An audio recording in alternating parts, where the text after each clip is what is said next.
Good You are afternoon, Dr. everyone. Vanita, Yes, right? You are yes, sir. Dr. Vanita. 1 second. Give me a minute. Let me pull out a visa.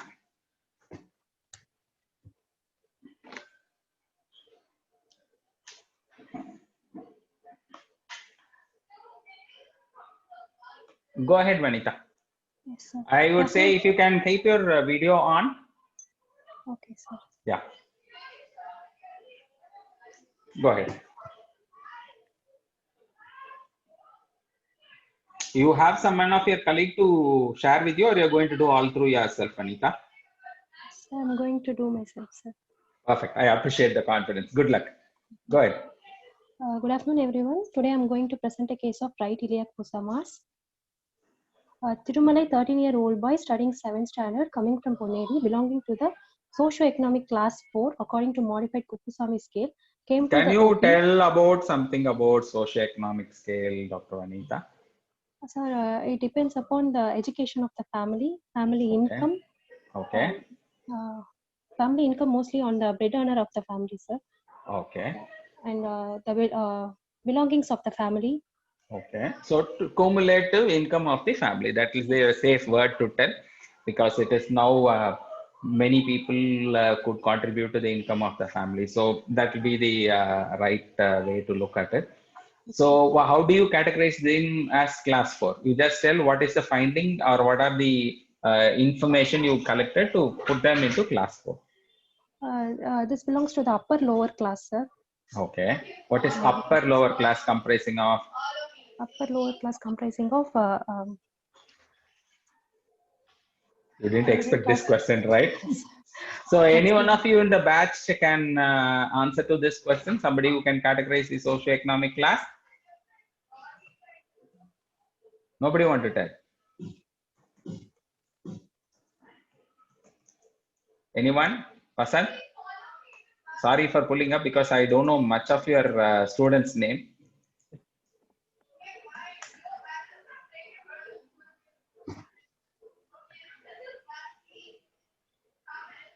So tell me, ma. Tell me. Go ahead. Somebody is going to answer. Okay, let me tell you what exactly is modified Kupusamy scale. You can note down, it is very easy to tell. It is principally based on the education of the head of the family and occupation of the head of the family. These are the two important things. And of course, it involves the income of the family. These are the three things. So note down, education of the head of the family is starting from 1. Illiterate gets 1 score. Primary school is 2. Like it's very simple as we graduate towards the school, no? That's how it may goes. Illiterate is number 1 score. Primary school is 2. Middle school is 3. High school is 4.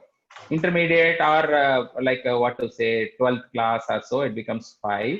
Then undergraduate degree or postgraduate degree is 6 and professional degree is 7. This is about the education part of it. Then coming to the occupation part of it, unemployed people who are not making any money or so, they become unemployed is score number 1. Then unskilled laborer, and then semi-skilled laborer, skilled worker, then sort of clerical job, semi-professional job, and professional white collar job. That's how these scores are. And then coming to the monthly income of the family, so anything less than 2,600 rupees is scored 1, and it goes up till to 2,600 to 7,500, 7,500 to 13,000, like that it goes. And most of you should be able to pull out this from your Google. It is not very difficult to, even I can share.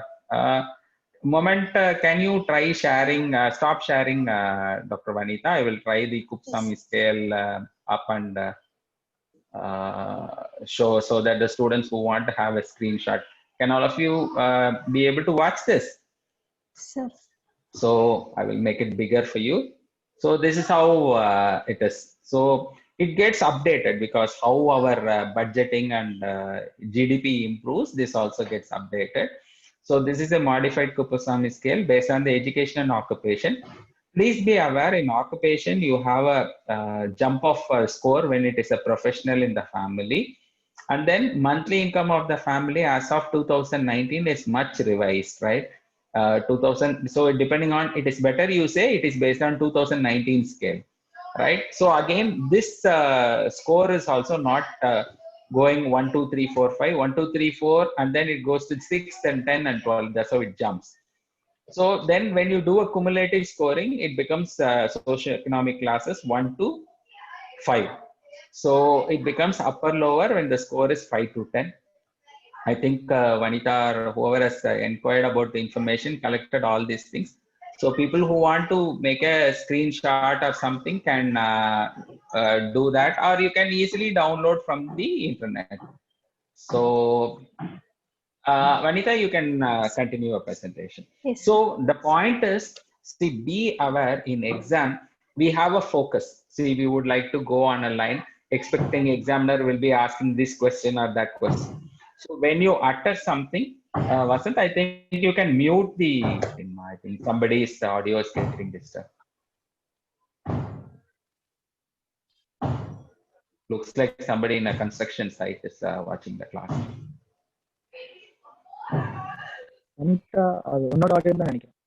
Sorry, ma? Yes, sir. Mute பண்ணியாச்சு.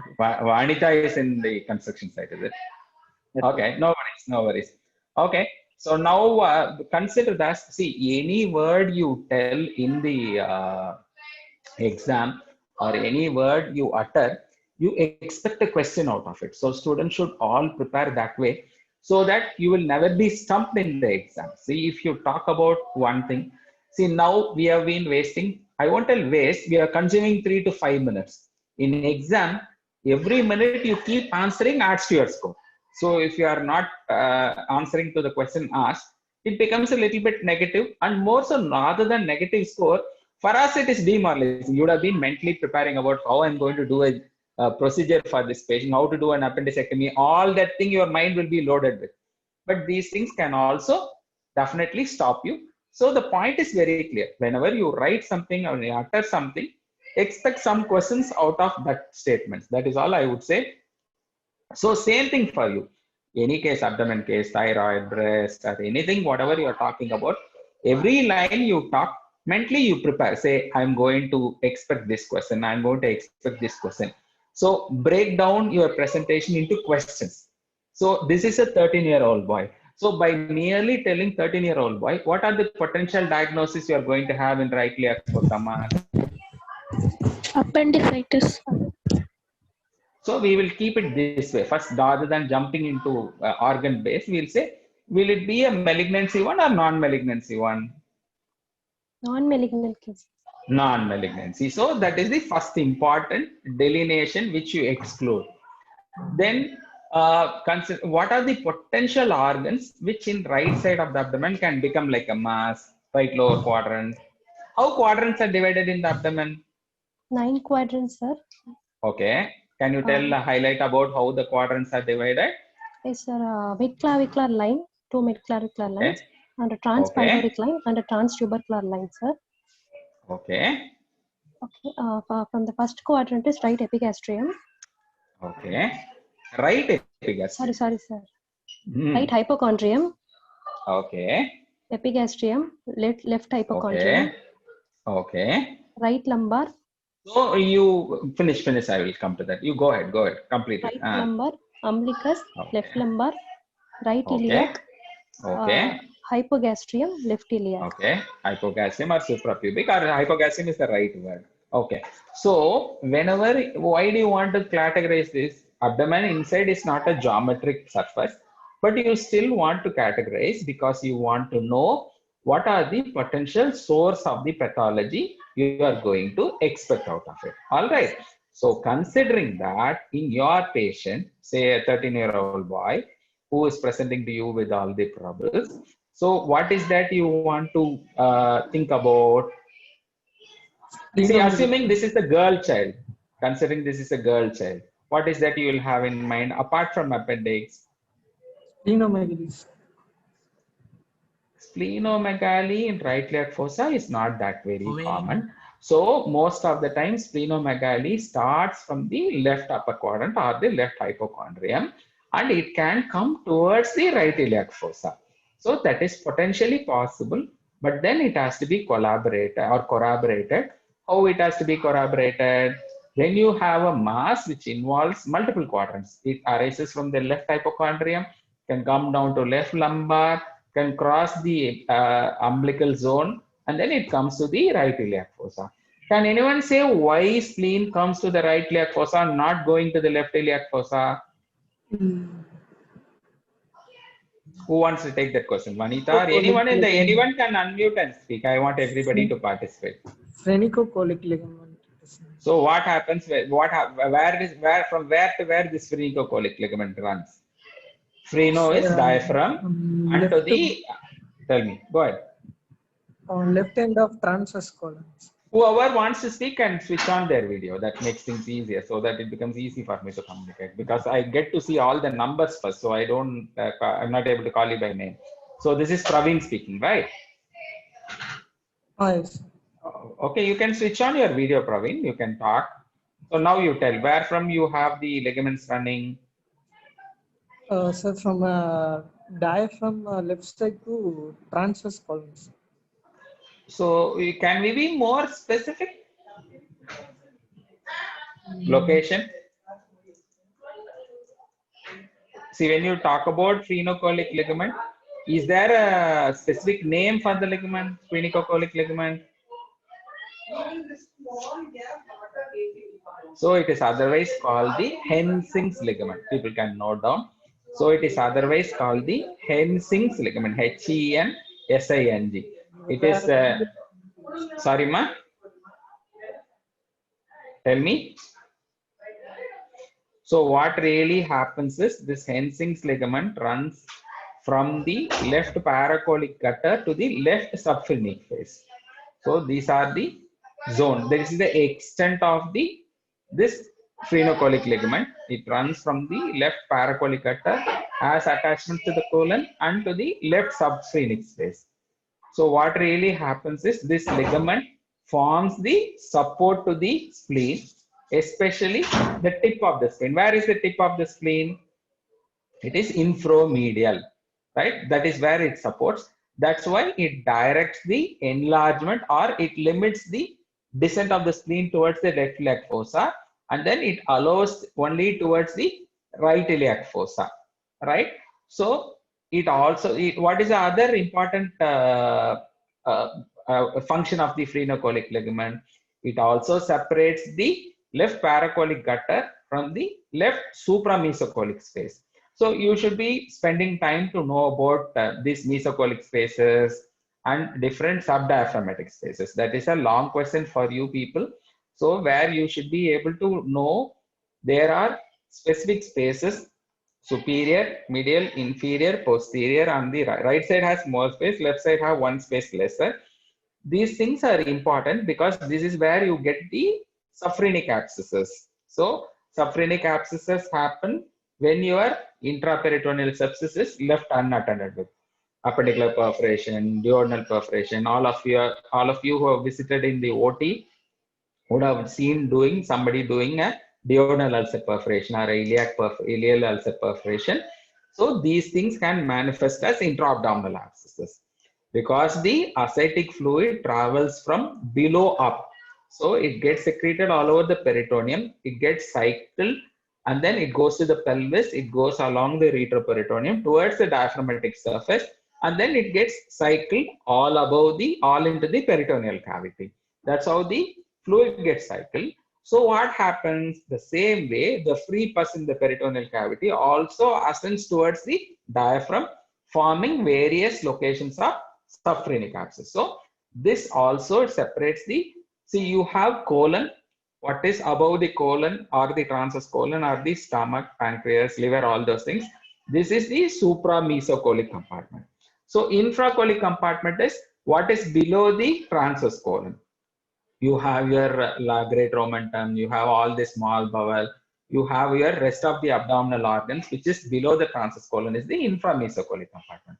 So your phrenicocholic ligament also is a barrier for division for supramesocholic and inframesocholic compartment. All right, so you should be aware, and that is the reason you get the spleen going towards the right iliac fossa.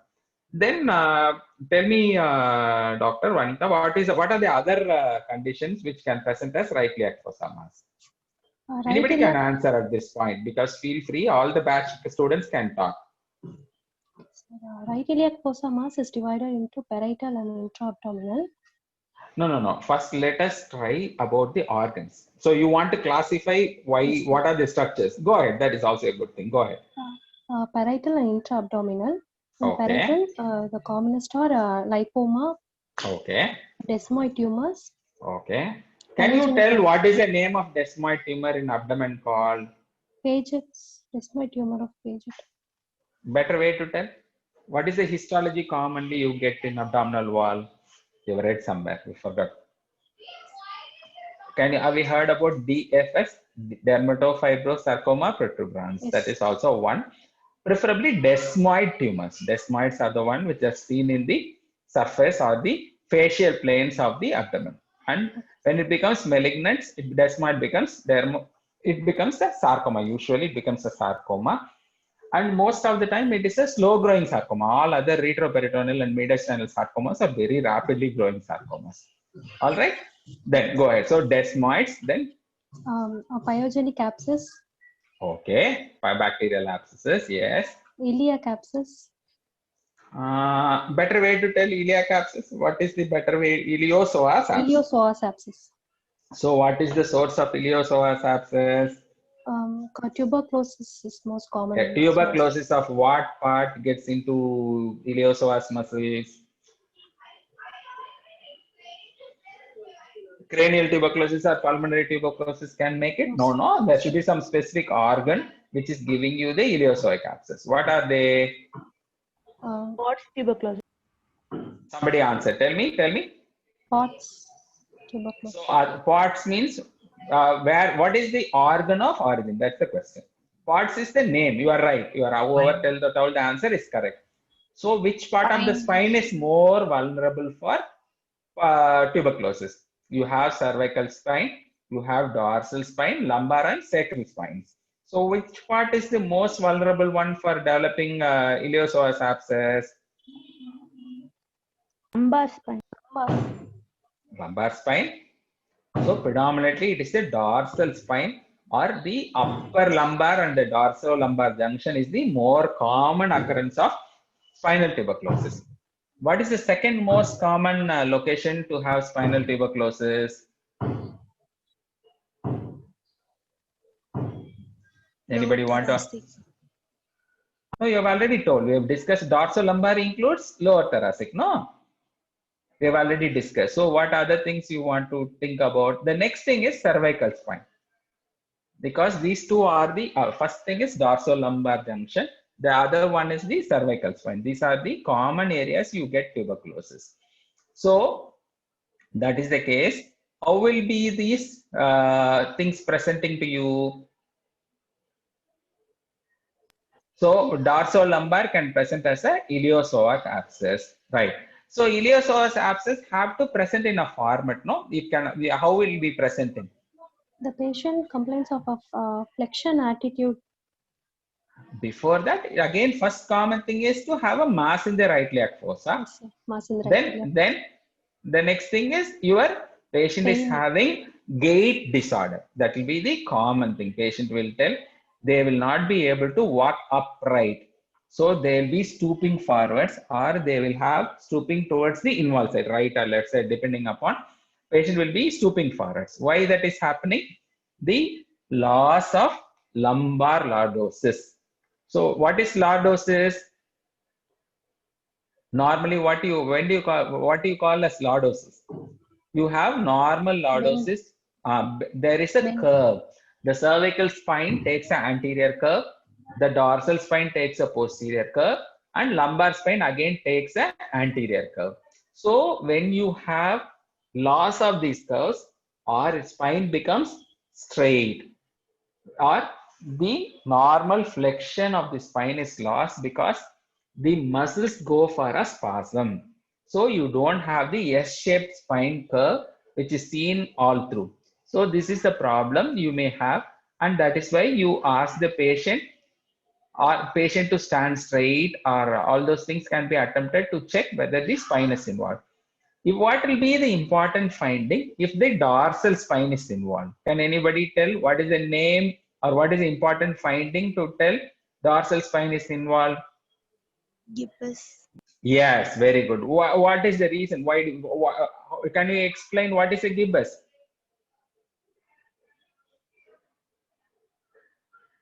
Somebody want to attempt to it? What is a gibbous? So what happens when there is a spinal tuberculosis? The first thing to affect, usually how do the patient get spinal tuberculosis?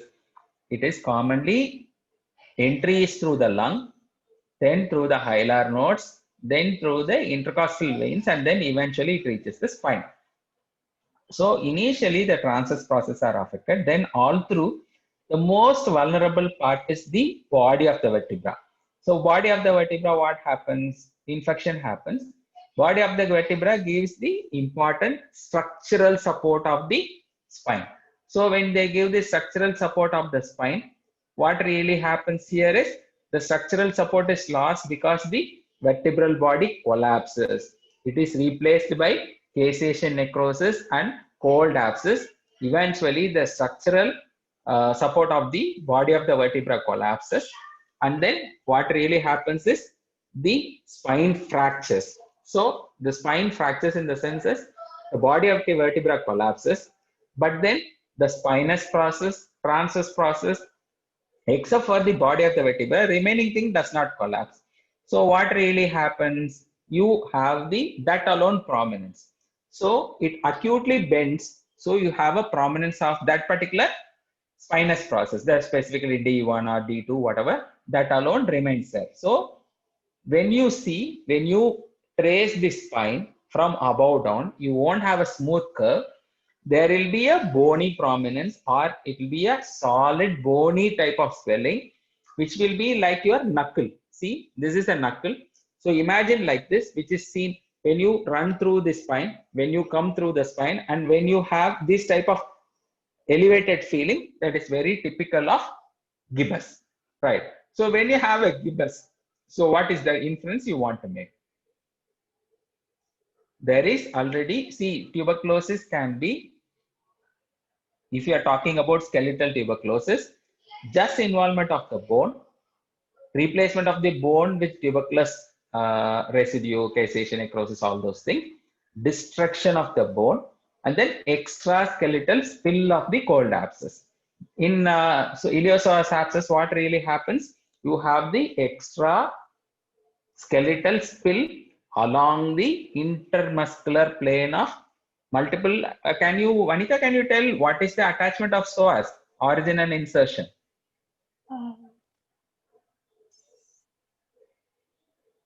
Or anybody you can attempt.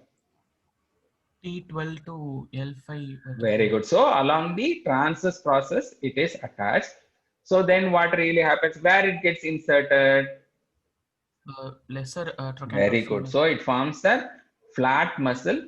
It is a spine of anti-gravity muscle or the core muscle, which gives stability to the spine, or it maintains the upright posture of the spine. That is the important function of that. And eventually it also helps the flexion and what rotation? Internal rotation or external rotation of the hip or the femur. It is becoming like an orthopedic class now. Okay, let us not go into it. So what really happens is it produces a collection of the pus, because from the transverse process along the intermuscular plane, it comes down to the right iliac fossa and gets collected. Can it get limited only in the right iliac fossa, or it can move somewhere? Have you heard of dumbbell type of abscess? What is dumbbell? Any idea you have? Weightlifting. Sorry, ma? Weightlifting. Very good. Or hourglass phenomenon. Have you seen hourglass? Sand glass you would have seen. It fine sand goes in, something like that. So you have a right iliac fossa abscess or mass which can descend into the infrainguinal part also. So when you press on the inguinal ligament below the inguinal ligament along the muscular crossover into the lesser trochanter, the abscess can track down. Have you heard about the sign of Narath? What is the sign of Narath? Yes, sir. Where do you get sign of Narath?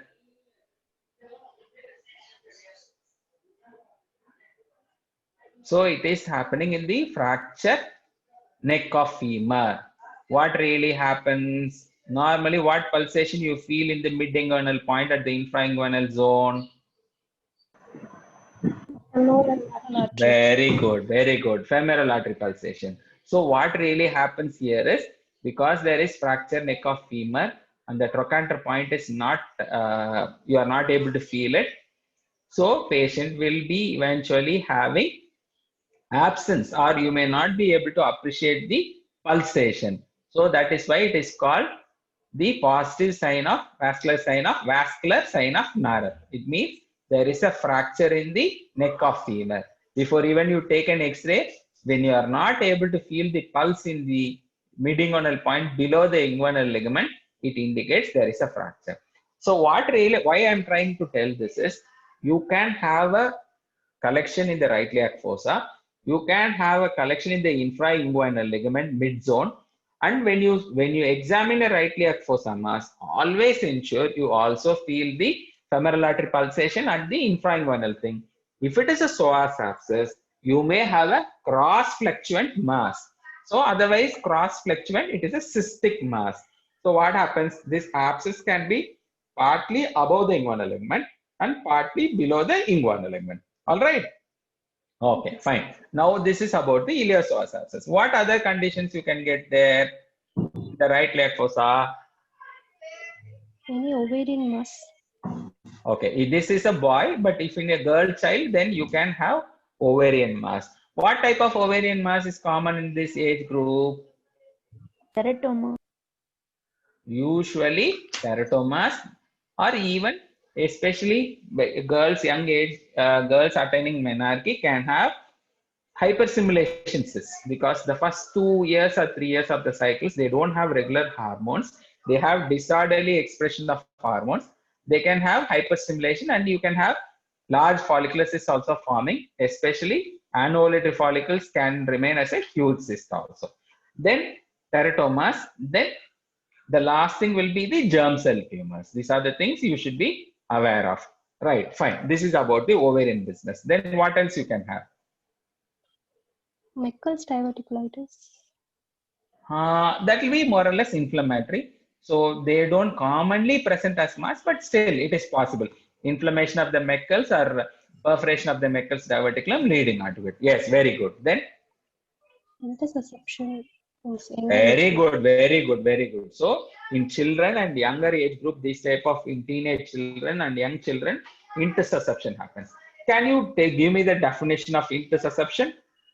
Imagination of the distal segment of the intestine into the proximal segment. So why does it happen?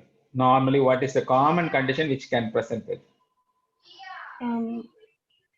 It occurs due to polyps or any myomas. So myoma. Where does myoma? Leiomyoma. So the first thing in children is usually it is the enlargement of the lymphatics. See, the children have increased lymphatic activity. So there is a increase or prominence of lymphatics. So where is the maximum amount of lymphatics in the intestine? Ileum. Terminal ileum. So terminal ileum, that is where the maximum concentration of the lymphatics happen.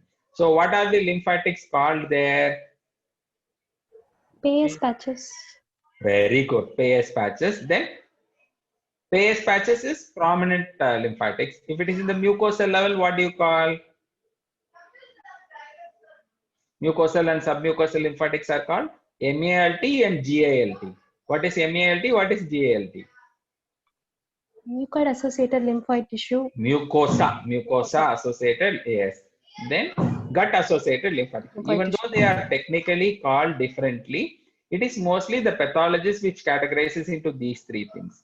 So when there is inflammation of these type of lymphatics, this forms the lead otherwise called nidus for the intussusception to happen. This is the more common thing. Next common thing is, as you rightly said, it could be one of the polypoid lesions of the mucosa. Common thing is benign functional polyp. Then second thing is lipoma. The third thing is specific tumors. As you said, it could be a gastrointestinal stromal tumor or submucous leiomyoma, or one of these things could be a reason for the lead point. Very good. So what is the specific peculiarity of this type of intussusception? How do you make a very categorical, when the patient comes to you, patient tells a specific history, then you make a diagnosis of intussusception. What is a very typical of intussusception? Red currant jelly stools. Oh, very good, very good. So when there is intussusception is happening, it produces temporary mucosal ischemia. Very typically, tell patient is having red currant jelly type of stools. Very good. Apart from that, anything else in history? Patient will tell a typical history, no? When you tell that itself, you become suspicious. No, it looks like it intussusception. When the intussusception reduces, the patient feels normal. No, disappearing lump. That's a very thing. What you're telling is also the other way of answering. But then the most common thing is patient says, when there is pain, there will be occurrence of lump. When there is patient has got a full reduction of the lump, generally the lump disappears. So that is very typical or very notorious for the intussusception. So appearing and disappearing lump is very typical of intussusception. Very good, excellent. Then what are the other things? Quickly tell what are the treatment for intussusception? Non-operative management includes hydrostatic pressure, reduction by hydrostatic pressure. Or hydro reduction or pneumatic reduction. Very good. Then what are the other procedures you can do, operative procedures? Cope's method can be done. What is Cope's method? By gently milking out the intussusception with warm packs, it will be reduced. That is an operative method, right? Yes, sir. Okay, good. Then what other things you need to do? If intussusception persists for more than 48 hours, we can do ileocolic resection. So you have to remove the intussuscepted segment along with the lead segment and then do a end-to-end anastomosis. If it is involving the cecum, then you do a ileocecal resection. If it is not involving the cecum, you don't do a ileocecal resection, you do a limited ileal resection and a end-to-end anastomosis. Very good. Good. Now you go to the next thing. What are the other common etiologies?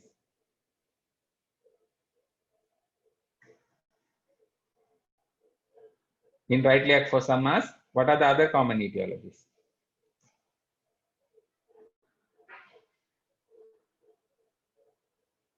Are you with us? Any ectopic kidney. Ectopic or descent arrest of the kidney, partly ascended or unascended. Yes, very good, very good. Then you can also have horseshoe kidneys. Then you can have both. Testis. Very good. Who's that answering?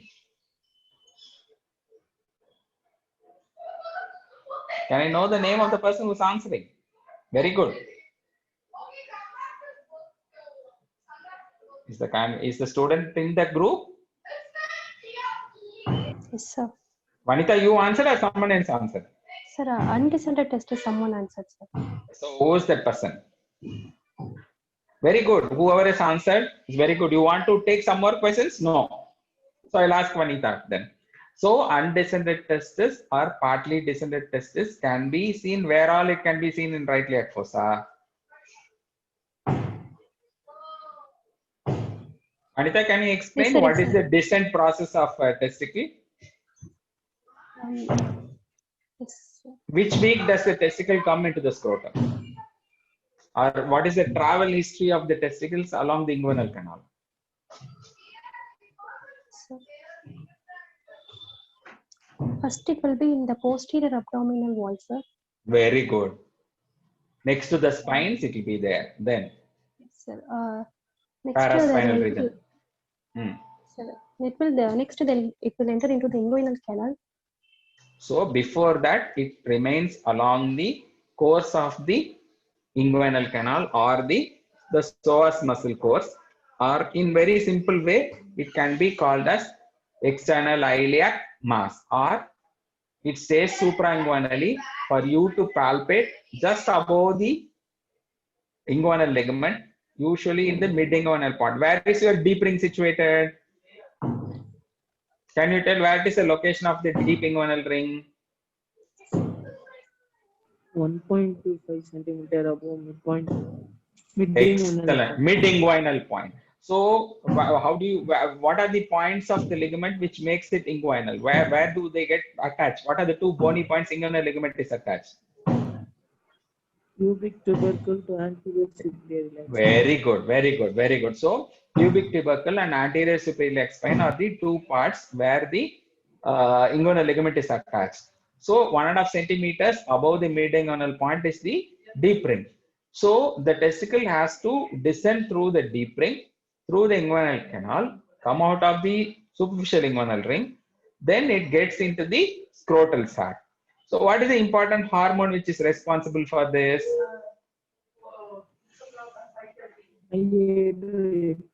Androsterone. Then, so it depends upon androsterone. It also depends upon human chorionic gonadotropins also to an extent. It is mutually, it works that way. So what is the ligament, or what is the attachment of the testicle into the scrotum? What are the ligaments called? Very good. So gubernaculum is the one which makes the testis to descend into the scrotum. Brilliant. So gubernaculum testis is the one which drives the testicles into the scrotum. So where all it can progress, it is intra-abdominal, close to the spine or paraspinal. Then it becomes truly peritoneal, intraperitoneal. Then it catches a fold of the peritoneum. Then it comes out through the deep ring, travels along the inguinal canal, then it descends into the scrotum. That's how it goes. So here, which part of the aberrant location of the testis becomes a right iliac fossa mass? It is before entering into the deep ring. So it is an intra-abdominal ectopic presence of the testis, or intra-abdominal mal descent or arrest of descent of testicles into the scrotum. That is the right word to tell. All right, very good. So when do you call it as cryptorchidism? What is the definition for cryptorchidism? Undescended testis. So when you are not able to feel the testicles, see, when you are not able to feel the testicles, it becomes cryptor. Crypto is not seen or not felt or not visualized or not felt. So this is the word crypto. Crypto is invisible. So that is called cryptorchidism. All right.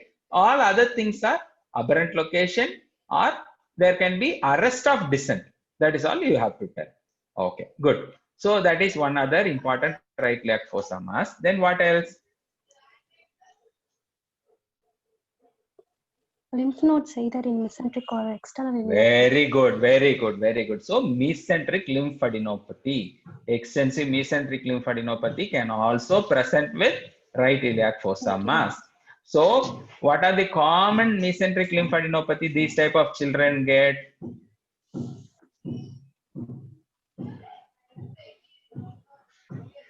Most of the time it is not a very specific reason for them to get.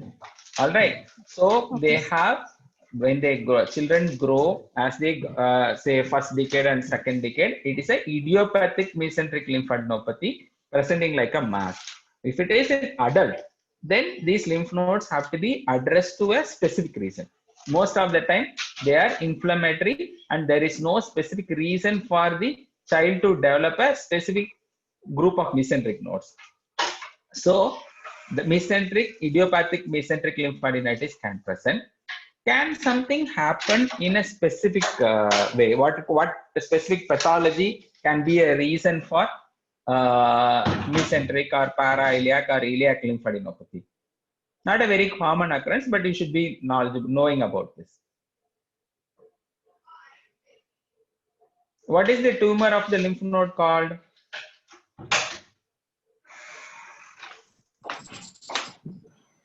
Lymphoma. Lymphoma, sir. Very good. So lymphoma.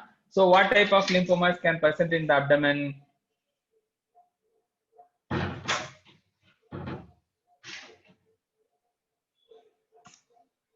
What are the types of common lymphomas you know? What are the subtypes? Non-Hodgkin. Very good. So what is the common type of lymphoma in children you get? Hodgkin, sir. So extremes of age Hodgkin's, in the middle age non-Hodgkin. You should be aware of it. But then you will be definitely be able to get into other location or other areas of lymph nodes. So isolated lymphoma of the right iliac fossa is unusual. That is how you have to tell as an answer. Why it cannot be if somebody is asking. So there will be presence of other associated lymphadenopathy. Single organ lymphoma is more common in spleen. Organ-based lymphomas are also possible. And then extra lymphatic organ like liver lymphoma or pancreatic lymphomas are pretty rare. And in the right iliac fossa mass, it is unlikely. So I would like to exclude the right iliac fossa mass as a differential diagnosis of lymphoma. Right. What are the other things which can manifest here? Crohn's maybe. So Crohn's, what is the type of mass you get in Crohn's? Crohn's is a rare diagnosis, but yes, it can be a definite reason for mass in the abdomen.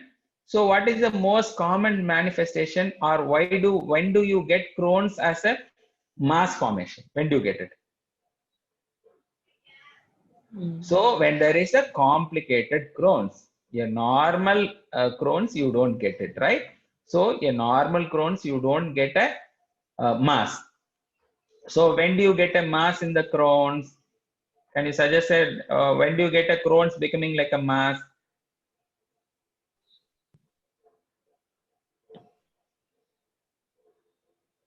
Good. Very good. So when there is complication like a stricture, when the stricture bowel between the two strictures get perforated because of obstruction, they can manifest as contained mass, or contained abscesses can produce as a inflammatory mass. But then how will you ascertain, or how will you identify whether whether it is a Crohn's disease or not? What is the manifestation of Crohn's disease? So patient, go ahead, tell me. Diarrhea, Okay. colicky pain, fever, anemia. So patient will have frequent loose motions.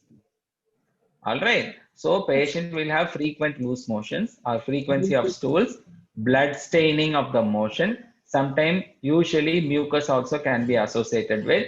Blood stained mucus alone can be presenting. More so, patient will have stool frequency of more than 10 times, 15 times. And then they will have the urge to always keep passing motion. And then patient will have a long standing history. A patient who just presents with one episode of diarrhea, you don't make. A patient will be telling, sir, I have many years of loose motion. I have long-term treatment being given for this. So all these things will contribute. Very good. So inflammatory bowel disease is yet another common diagnosis. Then what else? What other things can be? Can it be a renal swelling? Acute pyelonephritis can also. Possible. Inflammatory renal things is possible. Then can it be an isolated renal hypernephroma or RCC? So in children, what is the most common thing you get? Wilms tumor. Very good. So Wilms tumor, or the next common Wilms is the malignant one. What is the benign one you can get in children? Polycystic kidney disease. Very good. Brilliant. So polycystic kidney is the next common thing one can get from the kidney, and especially, but then they are all not limited to right iliac fossa mass. They can be in the right iliac fossa mass, in the right lumbar, and most of the time these lesions are What is the additional finding you get to see in kidney lesions? What is the important finding you will be able to elicit? Vanita, have we heard about what is ballotability? Yes, sir. Wow, can you explain ballotability? Movement.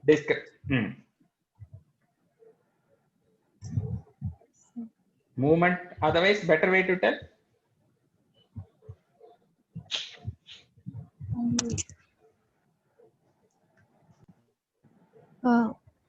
Palpable upper border. No, that is not ballotability. Anybody want to answer this question? Moves on respiration.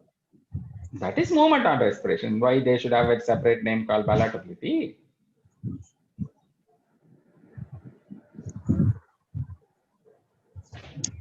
Try a little more. You know the answer. You would have definitely, when I tell the answer.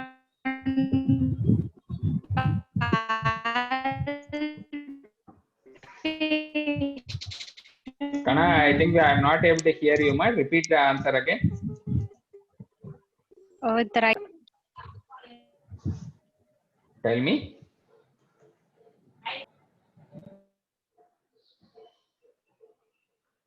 Can you tell me the answer again?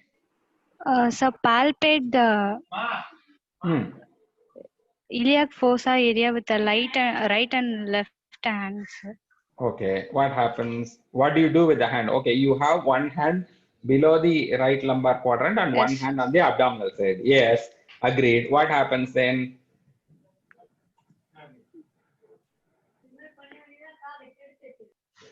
What happens then? What do you do with the hand which is on the lumbar side? What do you do with the hand which is on the abdomen side?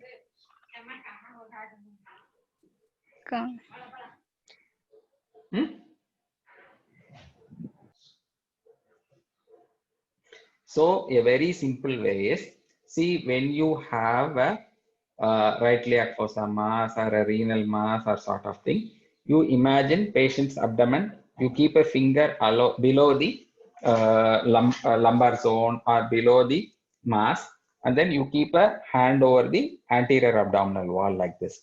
So when you push, I'm telling you, when you push gently tap the mass, it just comes and hits your upper hand and then goes away.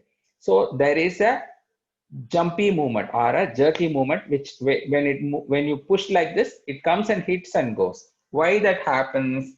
Most of the times, it can happen in two places. When there is a space for the lump to move, or when there is a place for the mass to move.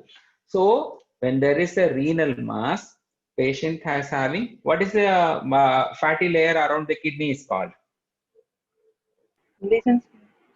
Sorry? Perinephric pad of fat. Very good. What is the perinephric fat otherwise limited with?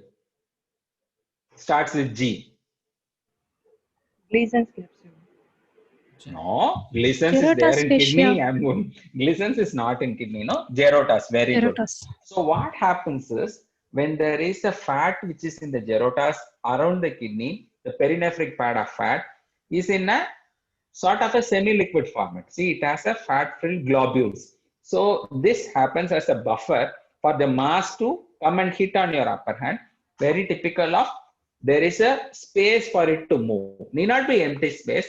Space for it to float, or space for it becomes a medium for it to come and hit. So that is called the ballotability. What other condition can be ballotable? Renal swelling can be ballotable. Agreed. Then who can answer this question?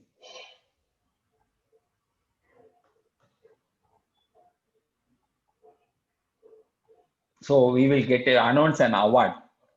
Whoever answered this question.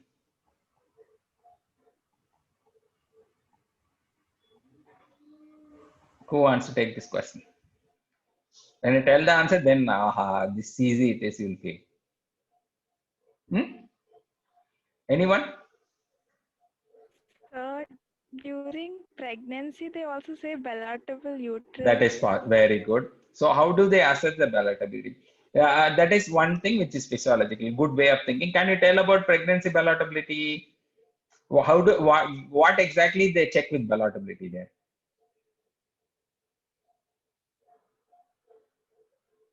The presenting part.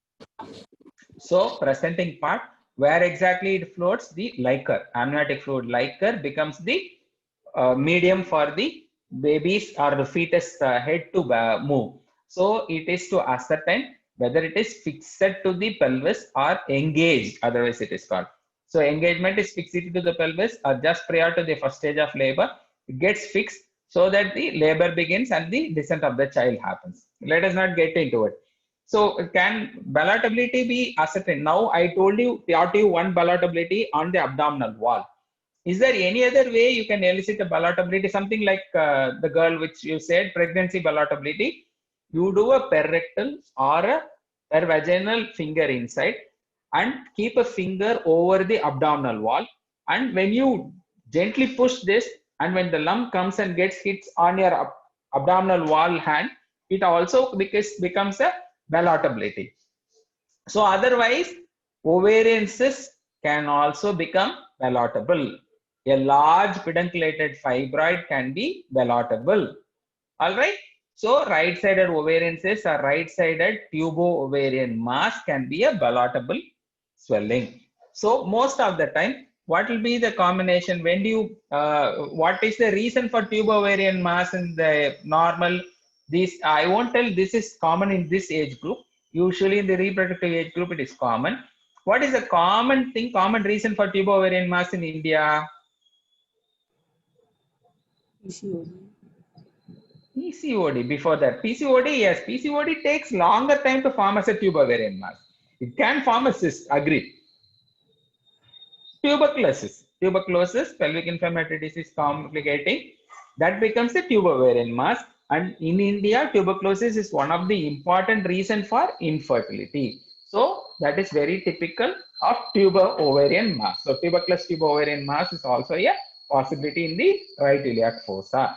Then what are the other possibilities? Somebody else want to answer? You can help your friend to answer. Fibroid can also present in. Which one, pa? Which one, pa? Fibroid, sir. Very good. But then not common in this age group. Yes, fibroid can present as a mass. Excellent. So especially the broad ligament fibroids or in the uterine cornual fibroids on the right side can present as a right iliac fossa mass. Very good. Brilliant. Then actinomycosis. Actinomycosis of what?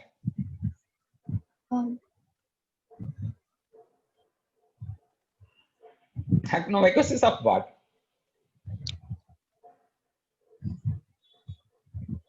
Can also involve right iliac fossa. So that is the inflammatory condition.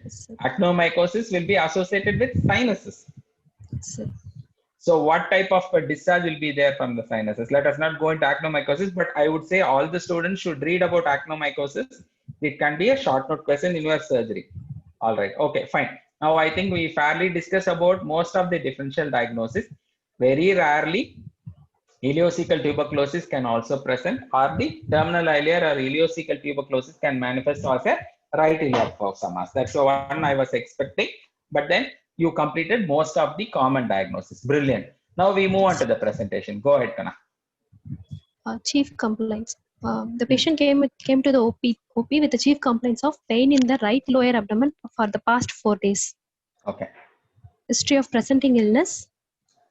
Only 4 days? Are you sure? Did you see this patient, or this is a virtual case for you? Virtual case. So you have not examined this patient. Yes. Okay. Anyway, go ahead then. Let us see. History of presenting illness. The patient was apparently normal 4 days back, after which he developed pain in the right lower abdomen for the past 4 days, acute in onset, colicky in character, intermittent in nature, with symptomless interval, started in the umbilical region and progressed towards right iliac fossa. It is moderate to severe intensity. What are the pain? What are the types of pain? You know, this patient is having colicky pain. What are the other types of pain? You know, continuous pain, throbbing pain. Okay. When do you get continuous pain? Continuous pain will be seen in intestinal obstruction, like intestinal obstruction. Intestinal obstruction, Carcinomas. why should you get a continuous pain, Kanai? There will See, be intestinal obstruction, you get pain whenever there is a mass peristalsis, right? Yes, sir. Peristalsis, is it a continuous process or intermittent process? Intermittent process. So intestinal obstruction pain will be, there will be a gap in between. So pain comes and goes. When the pain comes and goes, it becomes intermittent or it becomes like a colicky pain. Colic is the one which comes and goes. Colic cannot be continuously present. Okay, then what are the other type of pain? When you get, see, when there is an abscess, when there is a acute inflammatory process which is happening, then it can be parietal wall abscess, it can be intra-abdominal abscess, it can be any abscess. Abscess is the one which is giving continuous pain. Or when there is an injury, muscular hematoma, all these things can, but then there will be some provoking factor. When the abscess cannot expand, they are limited by facial places, then it becomes like a throbbing pain. All right. So that's how you differentiate pain here. So what are the other characters of pain? So pain can be limited to one place. It can start one place and it can move to the next place. Or, migratory pain. Yep, yes, that is what is typical. Why do you get the migratory pain in this patient? What are the potential reasons for a migratory pain? We suspect this case to be an appendicular pathology, sir. So Okay. mostly the appendicular dermatomes are T9 and T10. Very good.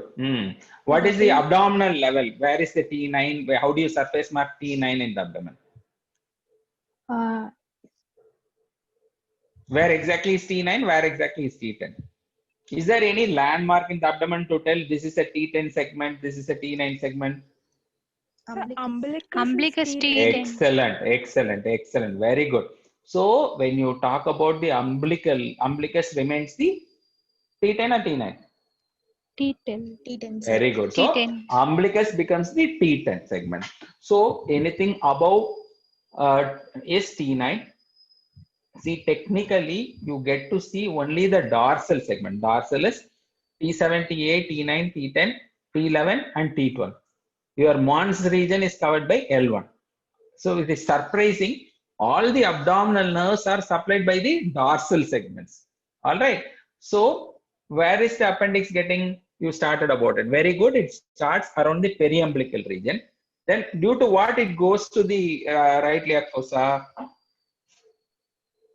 Due to rotation of the gut. That is the embryology. Now we are talking about the pain. In pain, normally visceral innervation of the midgut is from the T9 and T10, sir. First, the pain starts from the umbilicus, and due to the irritation of the parietal peritoneum, the pain will be felt at the right iliac fossa. Primary pain is because of the appendix. Appendix has a common origin from T10 nerves. But as the pain or as the inflammation goes beyond the appendix, or it as you rightly said, it irritates the parietal wall or the parietal or visceral peritoneum, then it becomes a local. So even though it has an umbilical thing, the inflammatory process worsens in the right iliac fossa. So eventually it forms a right iliac fossa pathology. So pain from the umbilical zone moves towards the right iliac fossa. Very typical of appendicitis.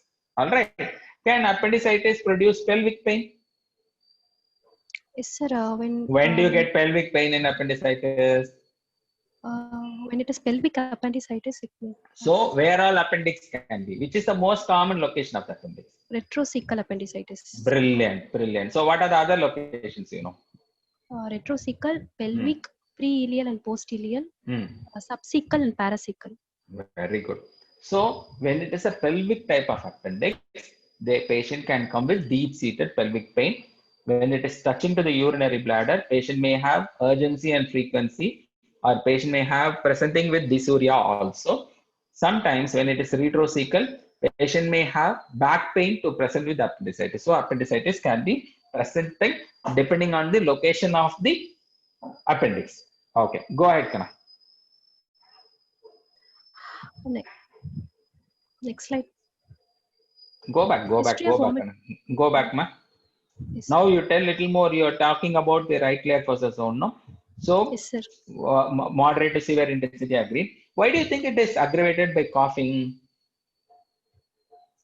Due to the irritation of the peritoneum or surrounding structure. Coughing, does it irritates the peritoneum?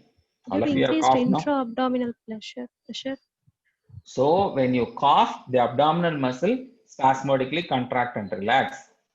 So it triggers, like as if you are eliciting a McBurney sign, it triggers up the contraction and relaxation of the abdominal wall, gives you a, it is like a typical inspection, or when you deeply palpate the appendix, it also simulates the same effect. So coughing worsens the pain. Very good. Next. Why do you think it is relieved by rest? Go back. Can appendicular pain be relieved by rest? No, sir, it is not relieved by rest. That is right, not correct, right? Okay. So usually the muscular pain can be relieved by rest. Bone pain can be relieved by rest. All right. So Okay. mostly if it is a nervous irritation, see what really happens is it irritates the parietal peritoneum. It aggravates by coughing, but there is continuous presence of the pain. That is what you are going to tell. All right. Go ahead. Or you can tell it is partly relieved by relaxing the abdomen, or partly relieved by flexing the femur or flexing the hip. All right, good. Okay. History of vomiting for the past 3 days, 3 to 4 episodes per day immediately after eating. Contains food particles. It is non-projectile, not bind-stained, not blood-stained, not foul-smelling, relieved by antiemetics. Okay, what is the sequence of events in normal appendicular inflammation? Which comes first? First, there will be pain. Very next, good. vomiting. Next, fever, sir. Okay, so the PVF or PVT should be the normal thing in having mind. Most of the time, this follows a sequence. This follows as the appendicular inflammation or infection is not controlled and it is progressive. It becomes pain, vomiting, and then temperature. So whenever patient may only tell to you, "I have fever," or patient may say, "I have fever and vomiting." That when you carefully elicit the history, you should also find out which came first. So pain comes first, then comes vomiting. Most of the time, pain and vomiting can come together. Patient may not be able to differentiate that. It is fine. But then temperature comes much later. Go ahead. Next. History of fever for the past 3 days. Sudden in onset, low-grade fever. Continuous, not associated with chills and rigors. No history of evening rise of temperature. Not associated with night sweats, convulsions, altered sensorium. It is Why do you want to relieved ask all these questions? by, See, the first 3 questions are fine. It is present. So pain and other things came first. 4 days. Now this is 3 days history. Do you expect a low-grade fever or a high-grade fever in appendicitis? in acute appendicitis, there will be low-grade fevers. And in appendicular Why? abscess, Go ahead. Finish the answer. in appendicular abscess, there will be increase in temperature. So most of the time, appendicitis, which is uncomplicated, may not have fever at all. When the appendicitis is getting complicated, either it becomes a periappendicular collection or appendicular perforation, they can manifest as fever. Most of the time, they are very high-grade fevers. Most of the time, they are also associated with chills and rigor. Right. So why do you want to ask the question of evening rise of temperature? It may also be the case of ileocecal tuberculosis. So, Ileocecal tuberculosis, do they manifest with pain? no, sir. Very rarely only tuberculosis can manifest with pain unless they are obstructing the ileum or obstructing the ileocecal junction, presenting with the ileocecal subacute intestinal obstruction or acute intestinal obstruction only. Then you get a pain. That will be invariably a colic pain. They won't be presenting like this. Usually tuberculosis, untreated tuberculosis or partly treated tuberculosis can present with evening rise of temperature. Whereas a treated tuberculosis, when there is a past history of tuberculosis being treated, then it may not be having the typical symptoms, right?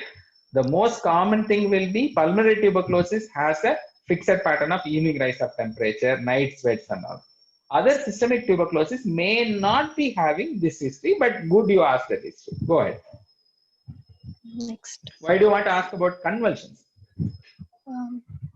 Meningeal irritation Due to any organisms or inflammation. you are working towards the diagnosis of appendicitis, you said.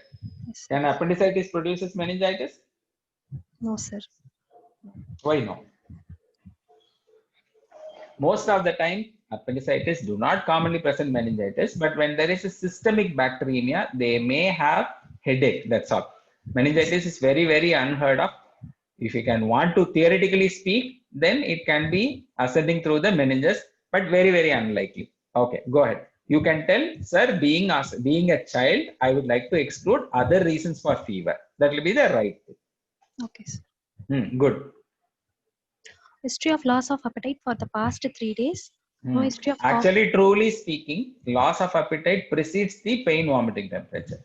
If you from now on you catch hold of any particular patient and ask the history, most of the time the anorexia starts first, then comes the pain, then comes the vomiting and temperature. You remember that way. Okay, go ahead. No history of cough with expectoration. No Why do history you of want to loss ask this question? for tuberculosis, sir. Okay, fine. Not a very common thing which is needed. Yes. Cough with expectoration is pulmonary tuberculosis, right?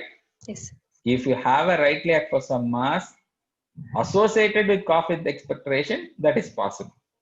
Most of the time, when you are ileocecal tuberculosis is a standalone tuberculosis, at least 95% of the time, rather than having a combination of pulmonary tuberculosis along with it. Right? Go ahead. Why do you want to tell loss of weight? Any malignancies? Do you expect malignancy to come within 3 days? No, sir. Okay, good. Go ahead. No history Then? of abdominal distension. What do you want to exclude by asking this? Any intestinal obstruction or Okay, good. no history of constipation or diarrhea. Why do you want to ask this? In appendicitis, constipation may also be seen, sir. Why do you want to? When appendicitis, constipation will be there or diarrhea will be there? Both. Somebody else want to answer? All the questions she is taking. Anyone can answer the question. Constipation is most common to occur, sir, but diarrhea may also be present if the appendix is in a postileal or pelvic position. That is one way. Very good. So most of the acutely inflamed appendix can produce present with constipation. But when there is irritation to the rectum, it can produce diarrheal things. But the most important thing is when there is associated pelvic collection. When does appendix have a present with pelvic collection? When there is rupture or perforation of the tip or the body of the appendix, then it manifests as pelvic collection.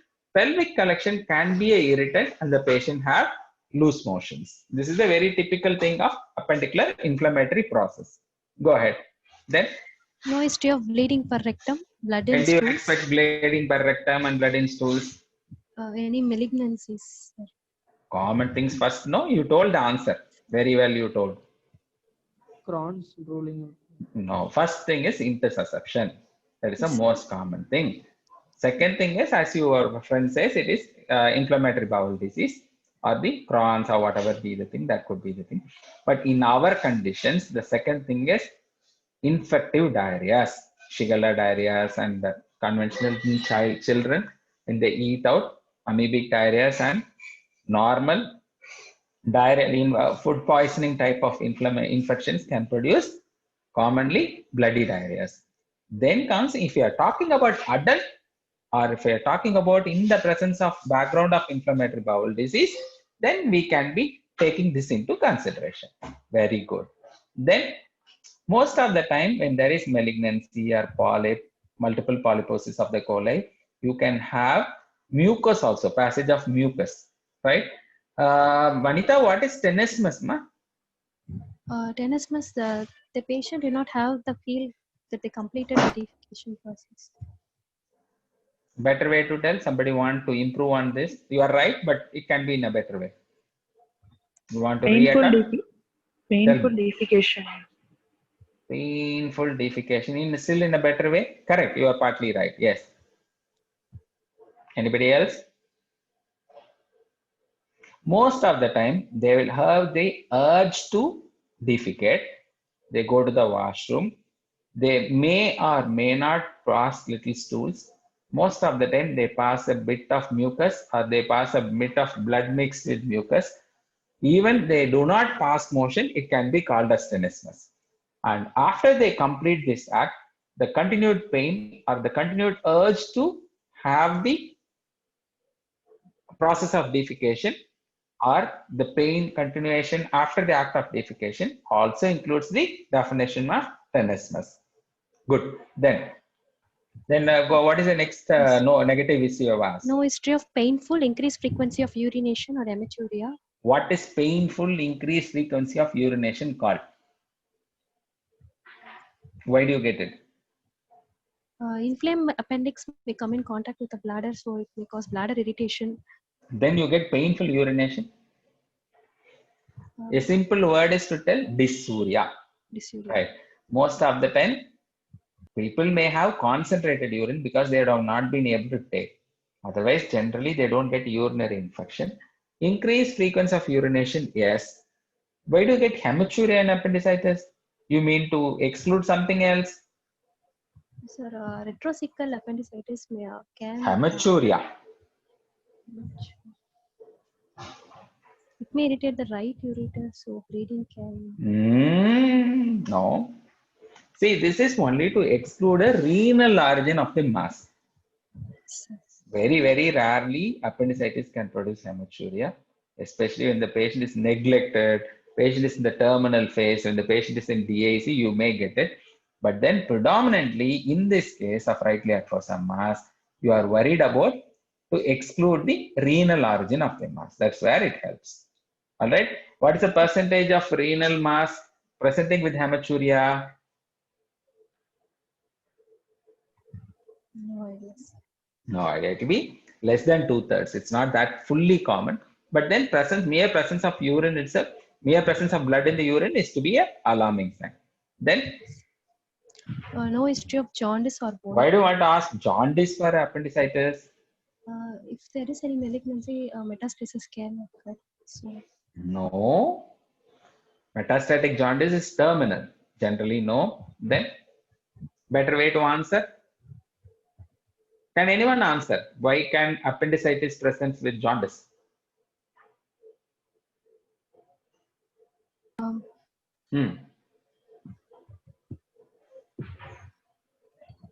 The problem of borrowing a presentation, no, Anita. Had you not added all these things? Good, go ahead. Any infection may enter into the portal vein. See, most of the time, we are correct. It is called portal pyemia producing jaundice. So all these things are covered by the inferior mesenteric vein, superior mesenteric vein, and eventually forms into the portal vein. Yes, so sir. superior mesenteric vein, all the blood drains into the superior mesenteric vein, and eventually splenic vein and superior mesenteric vein forms the confluence and then gets into liver through the portal vein. So when there is this infective process which becomes uncontrolled and they can produce portal pyemia, that you end up having as a infective hepatitis, or there will be rise of liver enzymes and they also produce hepatitis type of features. Okay, go ahead then. Past history, no history of similar complaints in the past. You run through. This is fine. You go to the next slide. You have asked all negative past history. Personal history. No specific personal history. Go ahead then. No allergic to fruits or Very drugs. good. Go Family ahead. history. No significant family history. Summary: a 7-year-old boy Thirumalai presented with What is complaints. it? A 7-year-old boy. You go through the first slide. Sorry, 13-year-old. Okay, no worries. Either you go to 7 or 13, but you 13, cannot 13, change sir. these things. No, in exam you will be having trouble. So when you give the PowerPoint, you please go through all these things. Go ahead. A 13-year-old boy Thirumalai present with complaints of right lower abdominal pain associated with fever and vomiting for the past 4 days with no significant past and family history. The system involved is abdomen. So I like to examine the abdomen. Somebody is getting abdominal pain, then its system involved is abdominal. You don't have that line. Okay, You sir. tell it looks like a inflammatory etiology or infective etiology arising from the right lower abdomen. There ends it. The system involved is little, I think it is not appropriate to use here. All right. So you mention as a right iliac fossa inflammatory pathology or infective pathology. Right. Go ahead. Next. Very good. Go through. So general examination is normal. Patient right now is afebrile. Yes. Next. Vitals.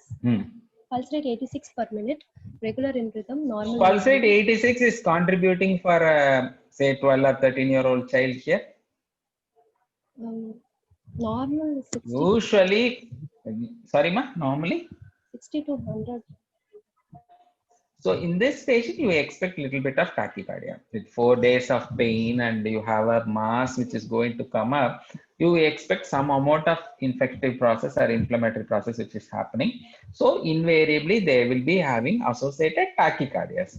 But then if the patient is already, if the examiner asks you, you can tell, sir, the patient is already put on antibiotics. So probably this could be because the patient is having adequate control of the sepsis. That is the way to tell that. Okay, then respiratory rate is normal, or what do you expect in these patients?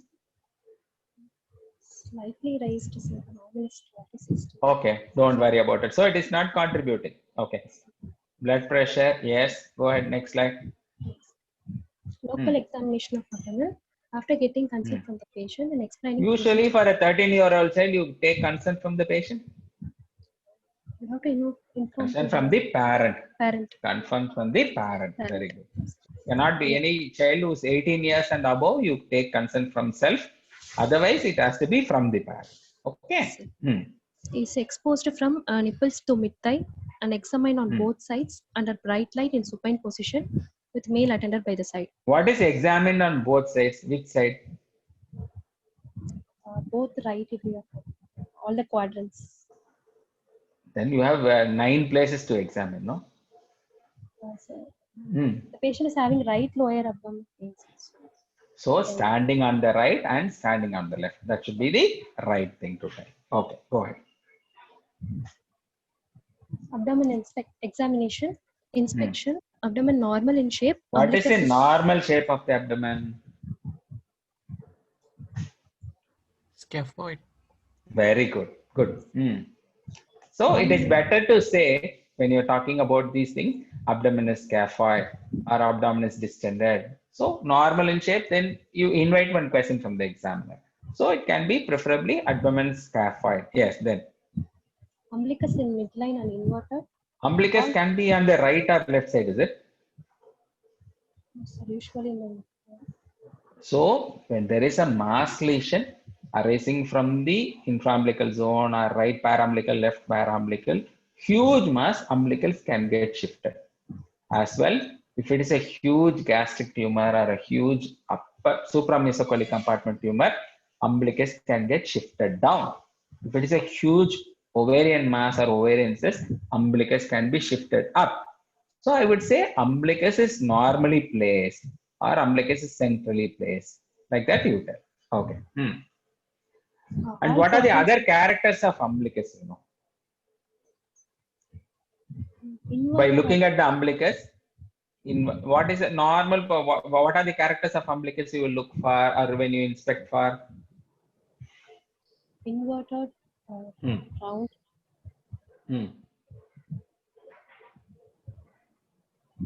So it can be normal position, inversion, eversion, then smiley umbilicus, then associated swellings of the umbilicus. So can you tell one example for each? Inverted is normal, sir. Inverted is normal. Okay. Everted will be seen. Eversion also, limited eversion is normal. No, unless it is hugely everted, fine. Then apart from that? Eversion will be seen in umbilical hernia. Very good. Then?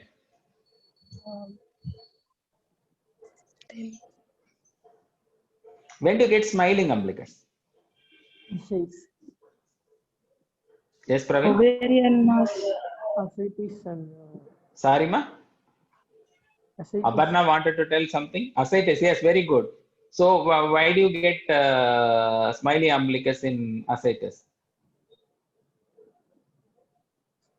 So the abdomen is stretched. It is stretched to the capacity or beyond the capacity. So when the patient is lying down, there will be, where will the fluid go towards the gravity? First, see, when there is little fluid, it goes to the paracollicutor.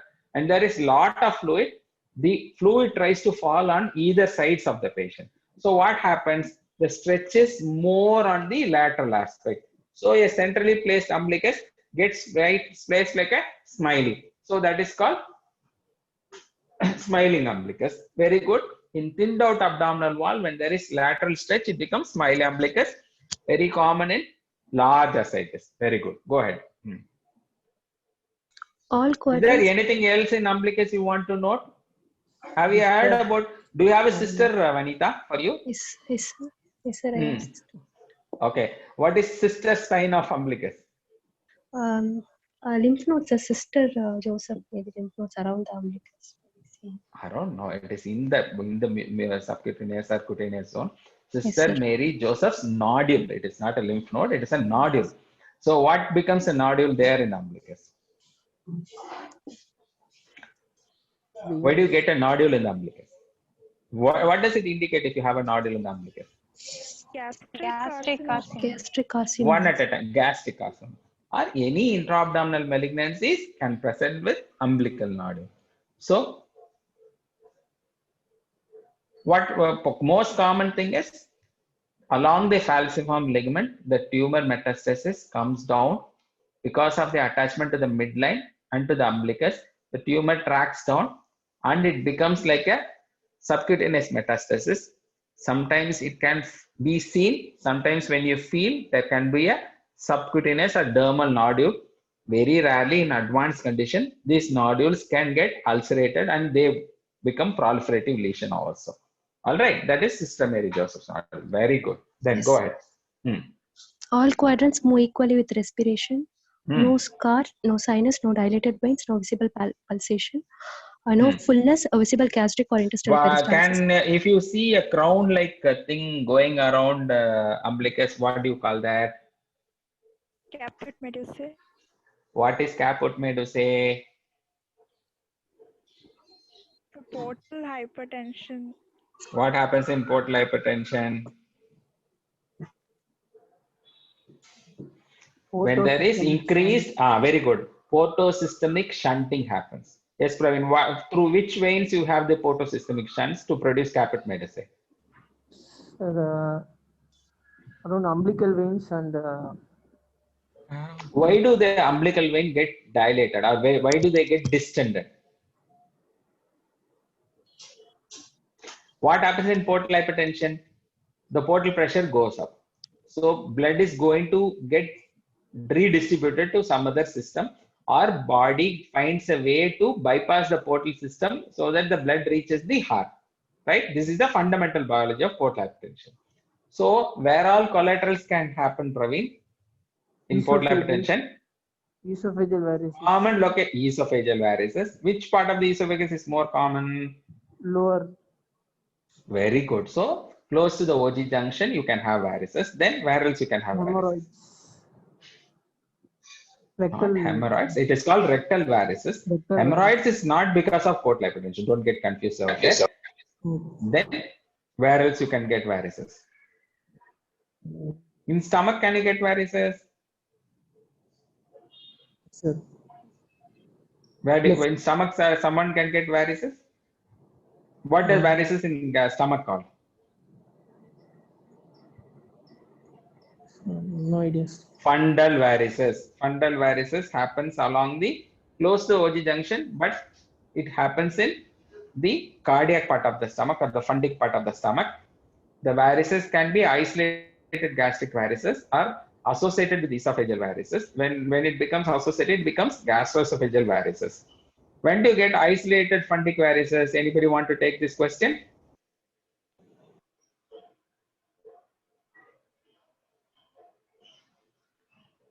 So when you have a left-sided portal hypertension, when do you call it a left-sided portal hypertension, Praveen?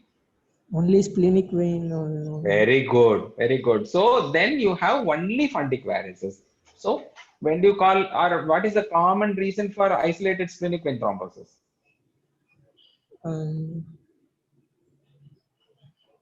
Usually because of severe acute pancreatitis or necrotizing pancreatitis. All right. Okay. So what is the treatment for left-sided portal hypertension? Venectomy. Very good, very good. So surgical procedure to remove the spleen alone treats these patients. So where else you can have varices in stomach? Submucosal distension of vessels are otherwise called portal congestive gastropathy. All right. So the mucosal and submucosal veins become fine reticular. They all get dilated. They can produce diffuse bleeding from the gastric wall, mucosal wall. That also can become a varices, or they are called the condition is called portal hypertensive gastropathy. Then where else they can have varices?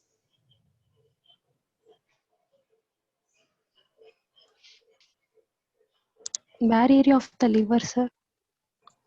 See, when you talk about varices, you first tell gastric, that is GI tract mucosal varices, extra gastrointestinal tract varices. So what are the potential location? Now you have told about esophagus, you have told about stomach, you told about the rectal varices.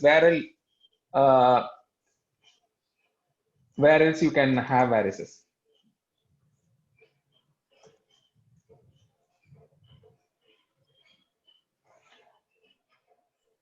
You can have varices along the gallbladder. You can have varices along the duodenum. Very rarely, jejunal varices also is possible. And especially in pregnancy, you can have varices that is not connected to the portal hypertension. Those are all called vulval varices. Mostly after the delivery is completed, these varices disappear. All right. Okay, And okay, then you have reticular veins. Reticular veins is the dermal or subdermal varices. They are not the pre-varicose conditions, right? Okay. So where else then varicosities happen in the body? Can happen in the legs. Yes, very good. The saphenous vein, saphenous system can become varices. That is because of mechanical failure of the valves or incompetence of the valves. All right. So Yes, sir. these are the potential reasons for varices. Now go ahead with the remaining things. Flanks free, hernial orifices free, external When do you genitalium. want to tell? Why do you want to say flanks free? What does it indicate? There will be no mass. The Flank will have a mass when there is ascites. When there is ascites, the flanks will be full. yes. When do you call as hernial orifices free? When there will is be no hernia. hernia. Very good. So hernial orifices free. Then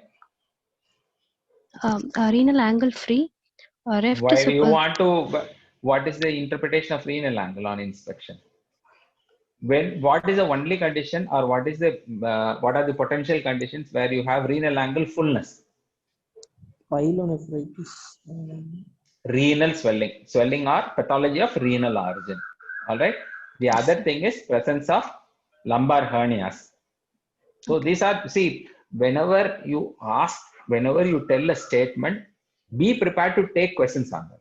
From the beginning, I'm telling you, you should never be stumped. Okay, sir. I'm taking you in a more elaborate way. In exam, they may not ask you this long questions, but then you should be mentally prepared to answer any question. That's what I'm trying to bring in. Renal angles can be full in potentially renal pathology, commonly in renal tumors. Retroperitoneal tumors can also have renal angles full. Lumbar hernias can also renal angle full. Very typical of lumbar hernias, they may not have typical cough impulse like an expansile cough impulse. Get the point? These Yes, are sir. the potential. See, any statement you say when you talk about flanks are free or flanks are full, you should have mentally expect few questions out of it, and you should be already prepared for answering that question. All right, go ahead. Then renal angle is free. So again, you should mention renal angles. You should tell both renal angles are free.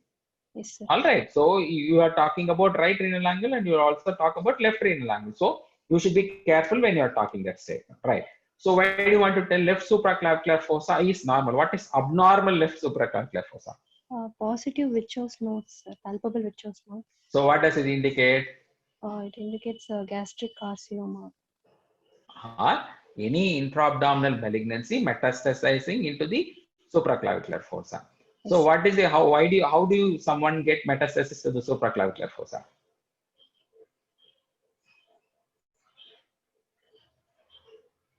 Tumor from the stomach, how does it reach the neck? Thoracic duct. Okay. So what happens? It comes through the multiple lymphatics, para-aortic group, then it ascends through the cisterna chyli, then it goes to the thoracic duct. Thoracic.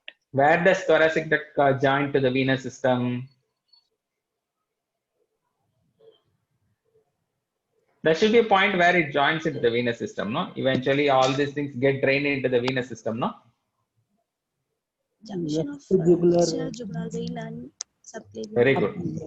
Very good. So what really happens here is there is a block to this part because of the tumor tissues. So there is a backflow of the tumor cells, and then eventually they are stationed in the neck nodes, eventually to become left supraclavicular fossa. In general, it indicates it is a fairly advanced type of pathology what we are dealing with.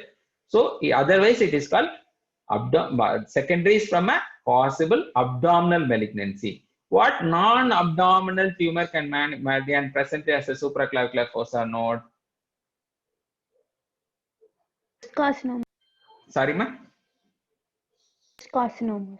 Which carcinoma? Which carcinoma? You are right. Come tell. Lymphoma. Lymphoma. Very good. Then Breast carcinomas. breast carcinomas. Yes. Lung carcinoma. Yes. In this boy, if he has the specific cancer, what should be the potential thing? Can testicular tumor present as left supraclavicular node? Yes, sir. What type of testicular tumor present like that?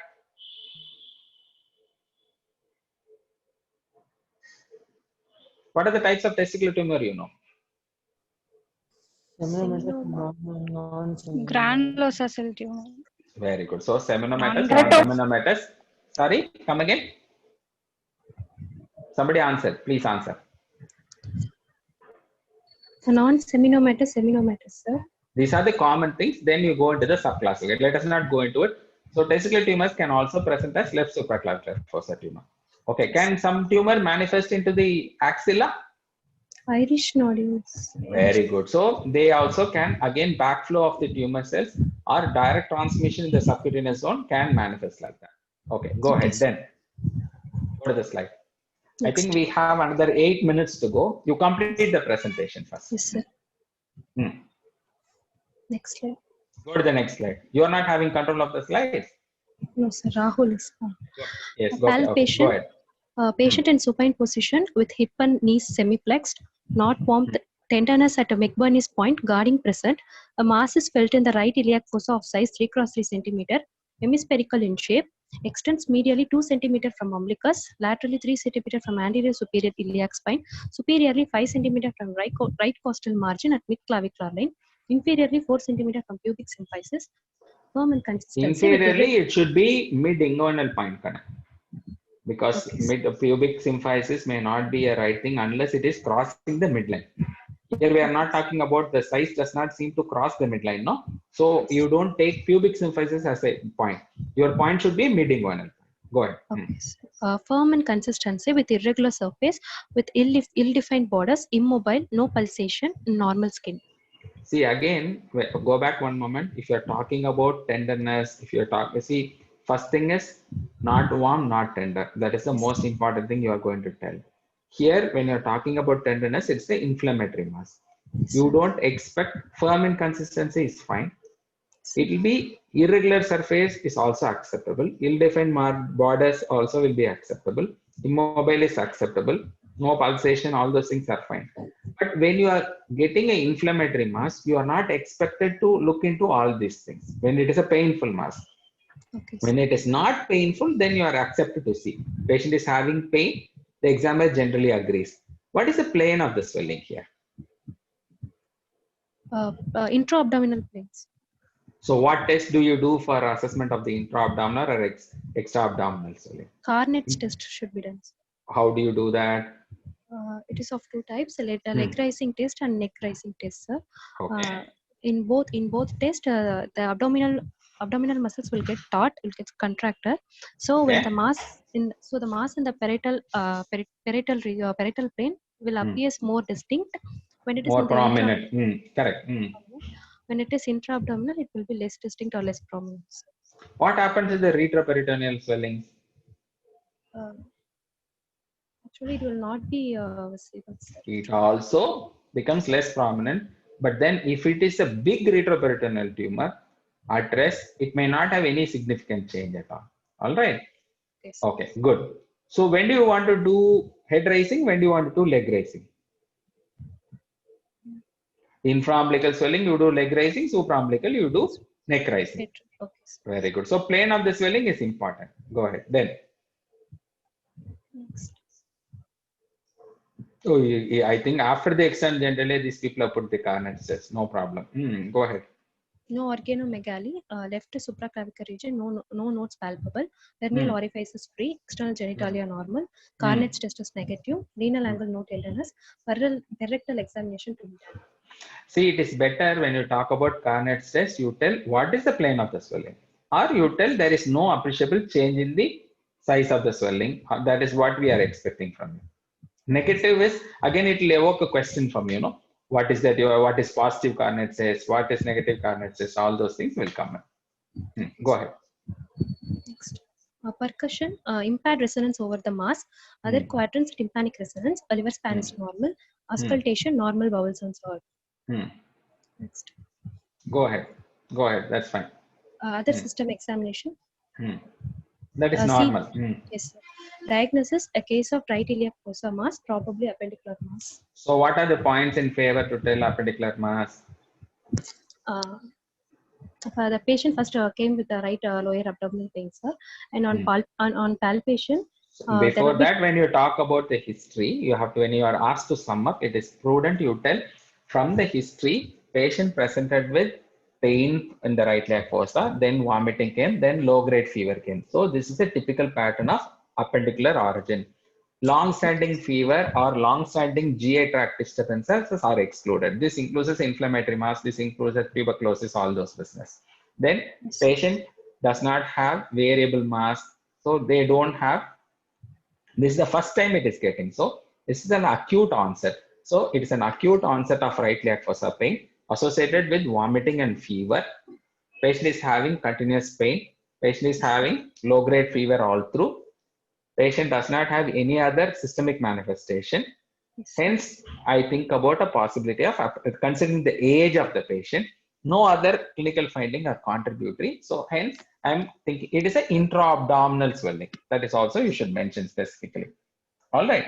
So whenever you tell a diagnosis, make a habit to tell what is the anatomy of the diagnosis, then tell about what is the possible pathology of the diagnosis, then tell about whether there is any associated comorbidities or complications of the diagnosis. Okay. So how do you want to manage this patient? Due to this is a appendicular mass case, sir, so we have to investigate. Don't worry, you have investigated. Patient is ready for surgery. You want to operate? No, sir. First, we have to do conservative management. Why do you want to do conservative management for appendicitis? You can operate, no? No, sir. First, we have to see whether the patient goes on conservative management because it is. Why do you want to give conservative management for appendicitis in this patient? Acute inflammation is. Then appendix has to go, no? Sir. First, so you say when there is a mass formation, the appendix is the inflammation is process is continued, tried to be conserved by the omentum and associated surrounding structures. Yes, to do appendicitis will be a very difficult process and the complication rates are very high when you do an appendicectomy in the appendicular mass. So you treat them conservatively, give them IV fluids, otherwise called Ochsner-Sheren's regimen. So do you have, you know what about Ochsner-Sheren's regimen, and we'll call it a close. Tell me quickly about what is Ochsner-Sheren. First, we have to do aspiration with Ryle's tube. Decompress the intestines. Yes, good. Bowel care, we should not give any bowel care. We should not give any purgatives. What is bowel care? Okay, then we don't have time. Go ahead. So the point is very simple, Kana. Give bowel rest. That is what is the right thing. So allow the bowel to rest. Don't feed the patient with heavy food. Maybe you can keep him on liquids. Maintain the vital parameters. Give antibiotic. Drugs become antibiotics. What are the then treat them as the fever comes down, pain comes down, vomiting comes down. slowly restart the fluid and allow the patient to go back home, provided there is no deterioration. Now to closing question for you, what are the conditions where you do appendicectomy in appendicular mass? After 6 weeks, we have to do the appendicectomy, sir. That is normally correct. That is a normal elective situation. In this situation, patient may warrant, I am telling no doctor, this patient is not doing well, please go and do appendicectomy. What do you think will be the potential reason? When there will be failing of the conservative regimen, sir. So what are the signs of failure of conservative management? Decrease in the pulse rate. Decrease. Increase. Sorry, increase in the pulse rate, increase in Okay. temperature. The patient becomes more toxic, like high fever. Okay, so I will tell you in a simple way. See, uncontrolled sepsis, localized peritonitis becoming diffuse peritonitis. Patient is becoming very sick. Patient is having air under the diaphragm or free gas containing free perforation of the appendicular abscess. Then patient is becoming sick by the day. They are not responding. They are progressively systemic sick. These are the conditions where you do a appendicectomy. All right. So we'll call it a close. Then we will handle the subsequent things in the next class. Thank you, Vanita. Thank you for presenting a brilliant case. I could see Aparna and Praveen and few other students chipping in. Thank you for taking up all the questions.